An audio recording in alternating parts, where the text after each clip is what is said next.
I'm okay, I'm fine. Kincana, Kincana, ku menahan rasa sakit. Few moments later.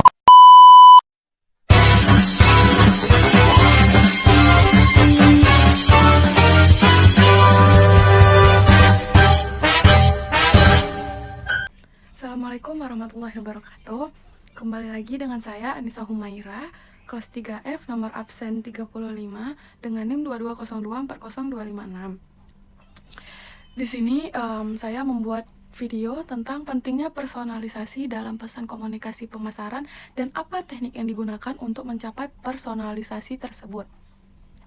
Tujuan saya membuat video ini untuk pemenuhan tugas dari Bapak Muhammad Ali SAG MSI selaku dosen komunikasi pemasaran.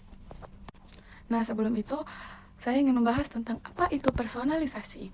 Personalisasi dalam bisnis dan pemasaran adalah tindakan menggunakan informasi yang diketahui tentang pelanggan untuk menyesuaikan pengalaman atau interaksi individu tersebut dengan suatu brand. Lalu, mengapa personalisasi itu penting? Karena personalisasi adalah bagian integral dari proses penjualan dan dukungan, dan juga konsumen terus mengharapkan konten yang relevan dan pengalaman yang kontekstual. Personalisasi penting juga karena ada beberapa alasannya, yaitu karena berdampak pada sentimen pelanggan, di mana pelanggan ingin merasa bahwa tempat mereka berbelanja menghargai dukungan mereka. Perusahaan yang memprioritaskan personalisasi seringkali dapat mengubah pembeli menjadi pelanggan tetap dan mendorong loyalitas pelanggan. Dan ini juga dapat meningkatkan retensi pelanggan, di mana konsumen lebih cenderung menjadi pembeli berulang ketika mereka menerima pengalaman yang dipersonalisasikan. Lalu, bagaimana cara membangun strategi personalisasi yang efektif? Berikut ada 7 praktik terbaik yang dapat kita lakukan. Yang pertama, manfaatkan data layanan yang belum dimanfaatkan di seluruh pemasaran, produk, dan penjualan.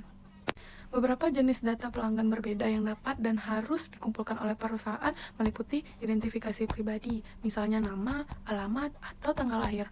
Lalu interaksi situs web, yang ketiga pesanan sebelumnya apa, yang ketiga status pesanan saat ini, adanya interaksi layanan pelanggan sebelumnya, informasi perangkat, yang ketujuh preferensi pembayaran, lalu yang terakhir detail paket atau langganan.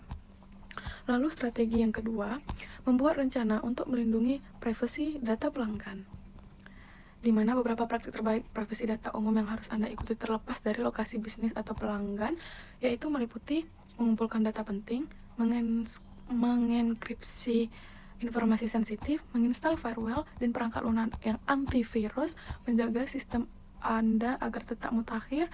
Yang keempat, memerlukan autentikasi multifaktor. Lalu yang terakhir, memposting kebijakan privasi Anda secara jelas dan memahami informasi apa yang ilegal untuk disimpan.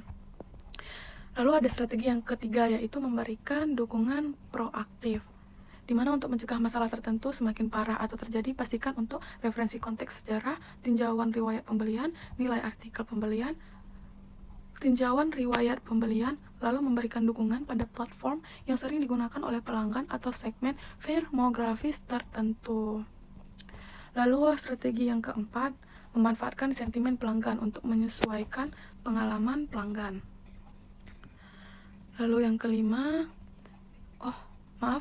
dalam memanfaatkan sentimen pelanggan, yaitu kita dapat melakukan beberapa cara seperti merekomendasikan konten dan produk, tingkatan harga berdasarkan segmen, metode dan paket pembayaran tambahan, suku bunga khusus pengguna, tawaran promosi, ini yang paling kita sukai, lalu pesan penjualan dan dukungan. Yang kelima, personalisasikan dukungan pada saluran favorit pelanggan Anda, seperti bisa dengan obrol langsung, email pemasaran, survei, atau mungkin panggilan telepon. Yang keenam, membuat artikel berbasis pengetahuan yang